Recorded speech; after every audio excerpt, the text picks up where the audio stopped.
Hey everybody, welcome to Tuesday where we talk about video games. Thumbstick Tuesdays, I guess. There we go. But I'm talking today about the ongoing trend of Bethesda continue to making money.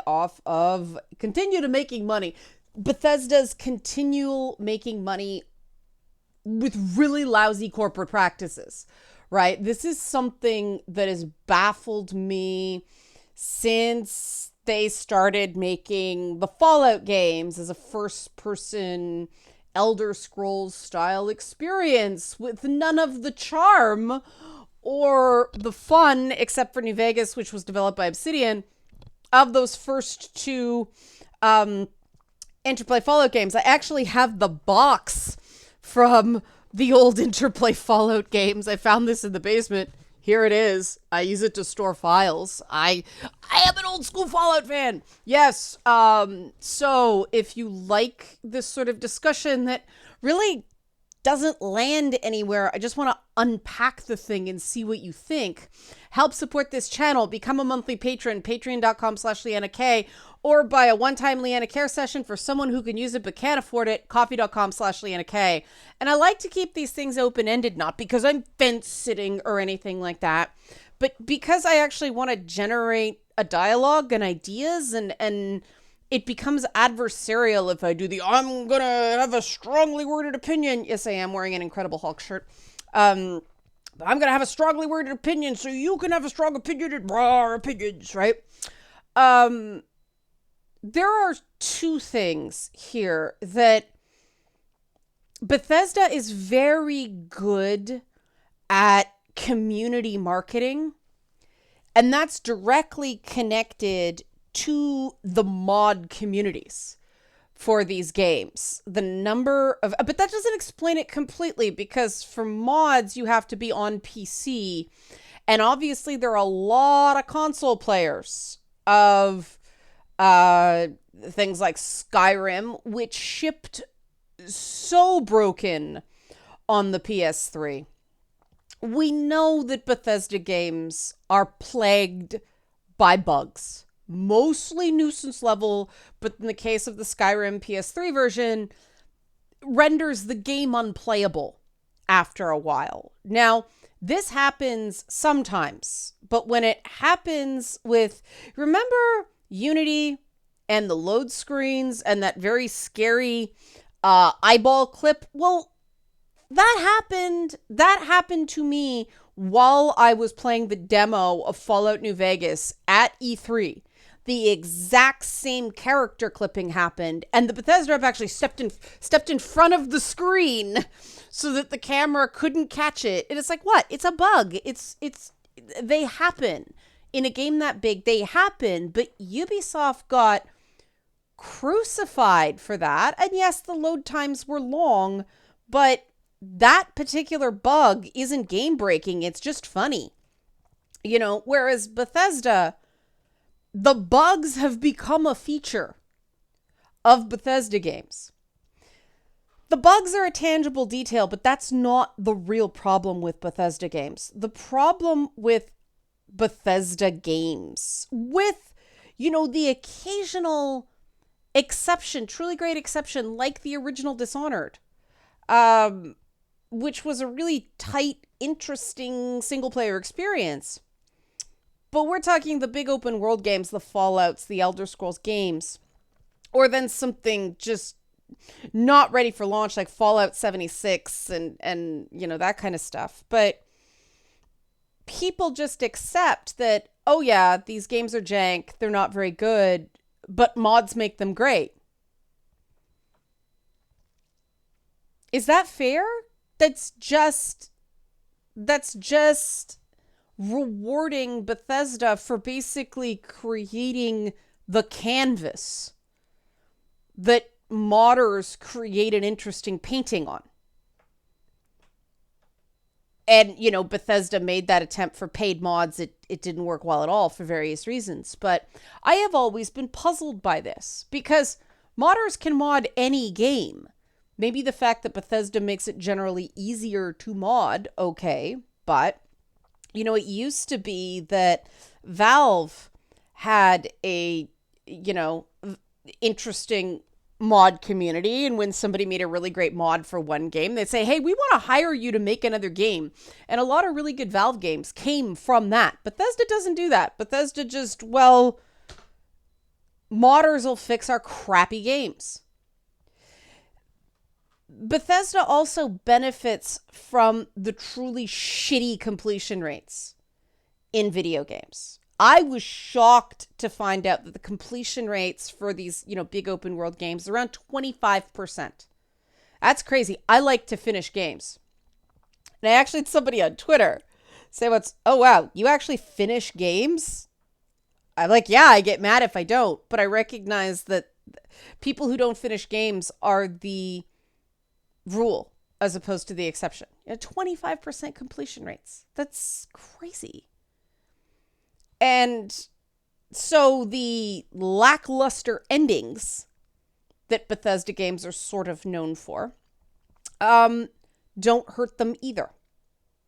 Now, there's a reason these games sell. People like just farting around. They like having the experience they want to have.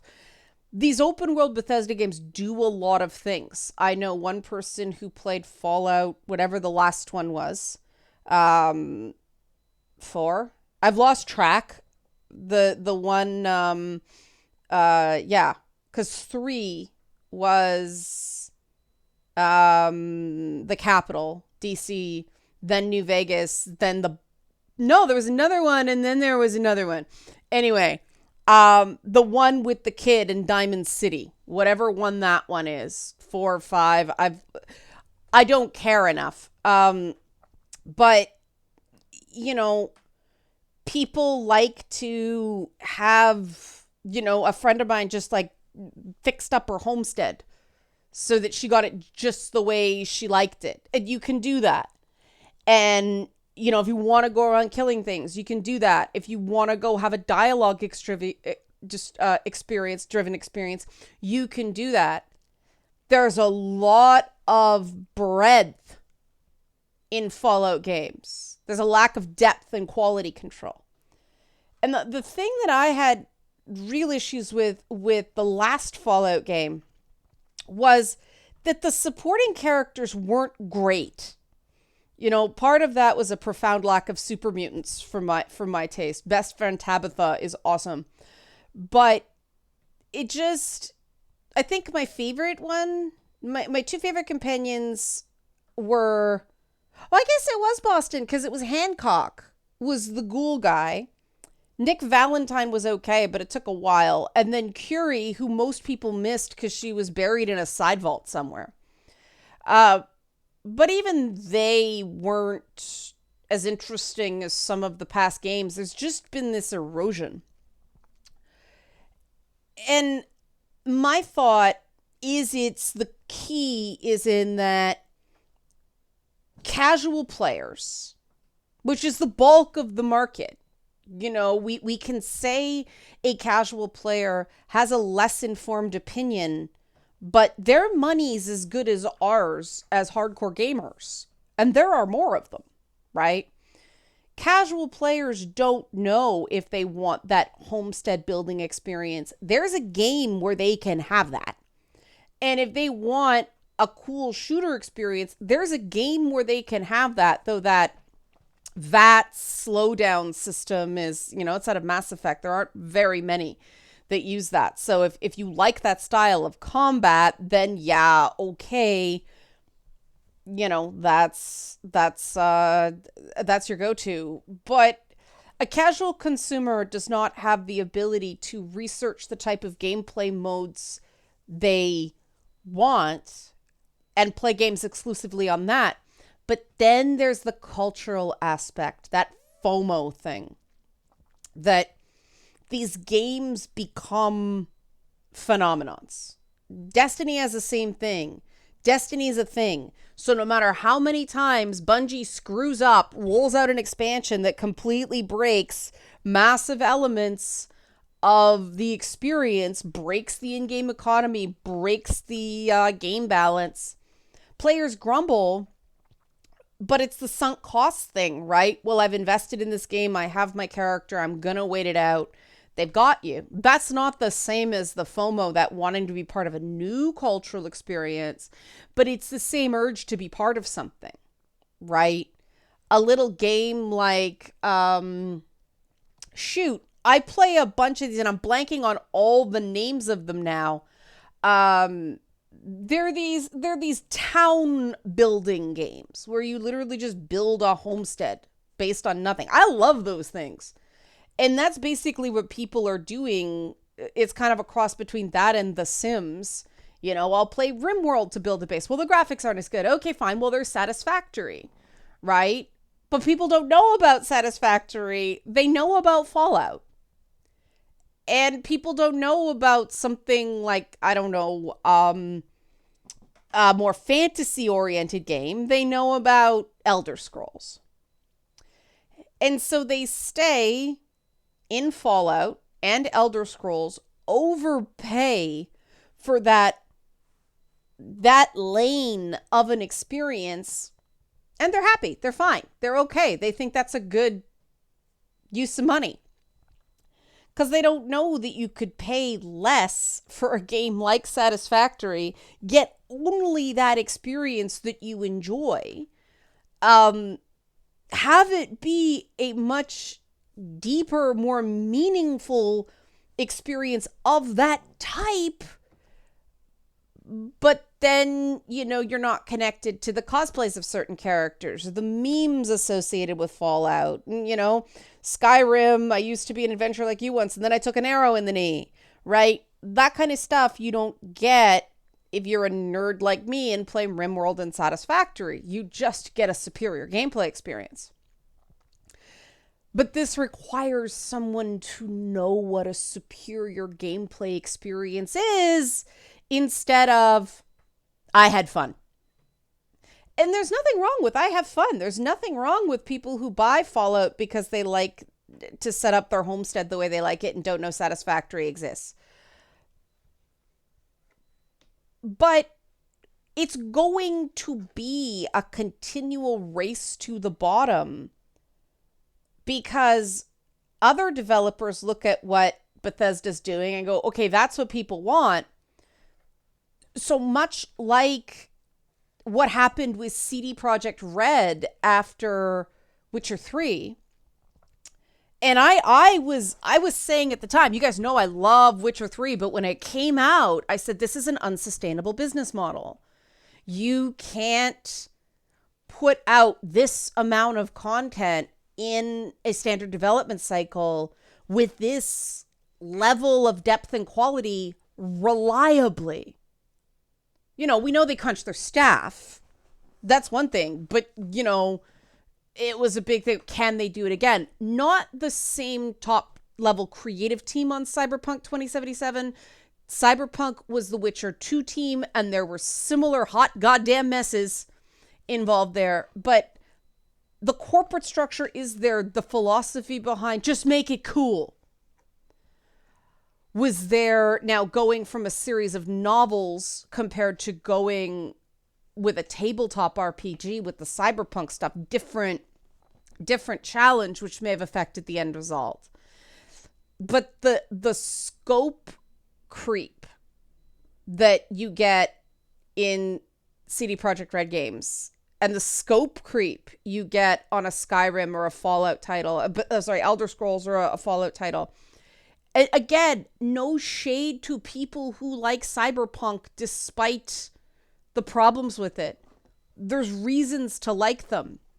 I come from, you know, a really hardcore perspective of thinking that first-person view is seductive in not a great way. People like that immersion of the first-person view, but they don't realize what they're sacrificing in terms of gameplay and story because of the costs. And again, that's why I keep going back to Satisfactory, because that's a first-person view, you know?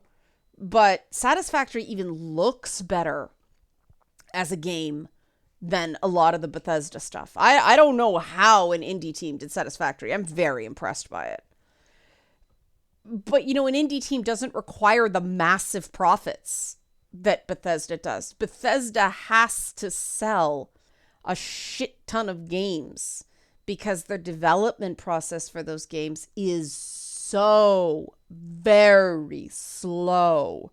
It's a long time between Fallout games and Elder Scrolls games. And, Grand Theft Auto can get away with that because I hand it to Rockstar. They've found a way to do games as service that doesn't feel evil. People buy multiple copies of, say, Grand Theft Auto 5 because they want to, not because they're forced into it. I don't entirely get it. I just know that it is. And if it's a carrot model and not a stick model, fine.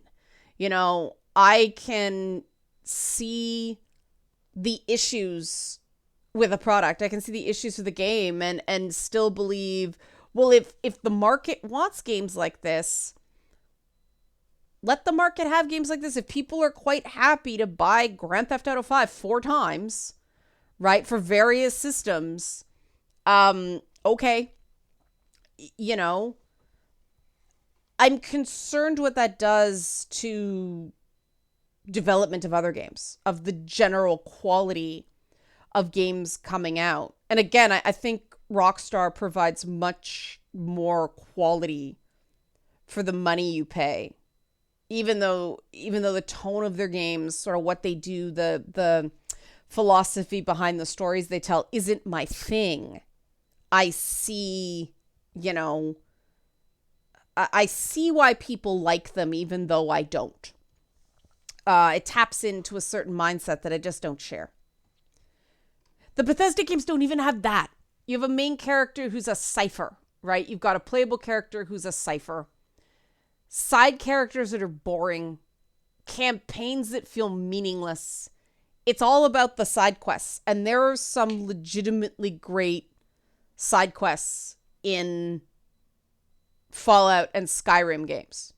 A lot of them you just stumble upon.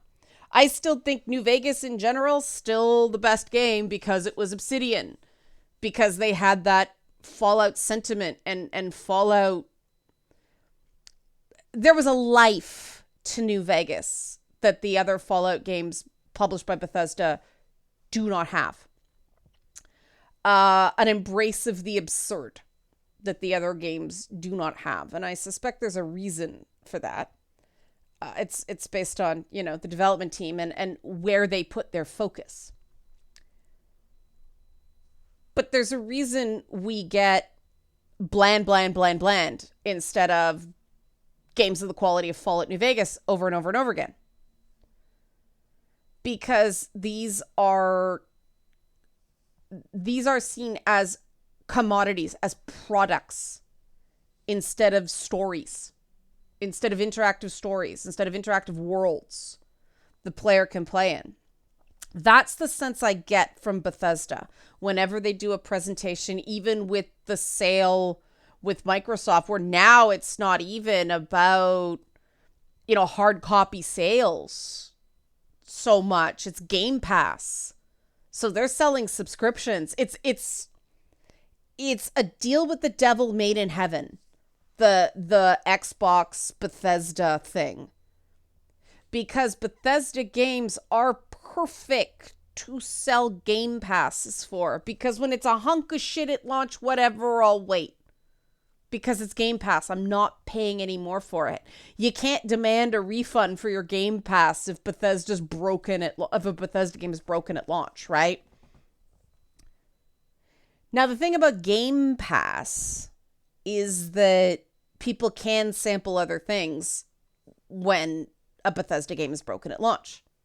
Maybe it'll be a good thing, and maybe because of that sampling, that's why I'm bullish on what Microsoft is doing with Game Pass. It encourages sampling, right? Try a game, you don't like it, big deal, you paid the same amount of money as you would any other month. Go on to a next one if you don't like it. There's no, I paid, $80 for this thing, I feel the need to finish it. Nah, not liking it, next one. I think that's amazing. That's positive. for gamers. And, you know, if Bethesda things are a deal with the devil that we have to put up with for that, all right. But am I going to get a Game Pass subscription to play Bethesda games? Because at least I get something for an experience that's a FOMO thing. I kind of need to know the references, but I'm probably not going to really enjoy it. Yeah, you know what? My brain's like, well, this makes more sense. Right? It makes more sense to get Game Pass and get something you may like so you can play a Bethesda game. And I realize that's exactly what they want. That's exactly the bad guys are winning when I do that. And I get it, but it's actually the best choice for me, even though, and I'm going to be a little bit dramatic here for effect. It's the best choice for me, but I know I'm supporting evil. And then we go to the Spaceballs line of evil will always win because good is dumb, right? These are consumer these are commercial transactions. You know, this is why I prefer to talk about gaming fans and gaming aficionados, not the gaming consumer, because consumers consume, they don't love things. A fan loves things, an aficionado loves things. And I want to support fans as opposed to consumers. It's a completely different mindset. Bethesda products are made for consumers. Even if I know they're like Arcane Studios, they're very artistic. Even when something doesn't quite hit, there is an art to that. I see that. And yes, that's a Bethesda company, but let's face it, Bethesda's, you know, corporate financial churn isn't based on Arcane games. Arcane games are the ones they just keep putting out because, hey, something that's not mediocre, buggy shit. But we all play the mediocre, buggy shit because we want to understand, I used to be an adventurer like you once, and then I took an arrow in the knee. And I do think it was a smart purchase for Microsoft. I do think those Bethesda products will sell them Game Pass subscriptions precisely because of what I outlined. Sometimes the best choice for a player encourages evil, encourages not great corporate practices. And it's really hard, considering this is entertainment, this is stuff we do for fun, to be fully principled all the time. And this might be Adobe. So I'm going to wrap now. Thanks for watching. Bye.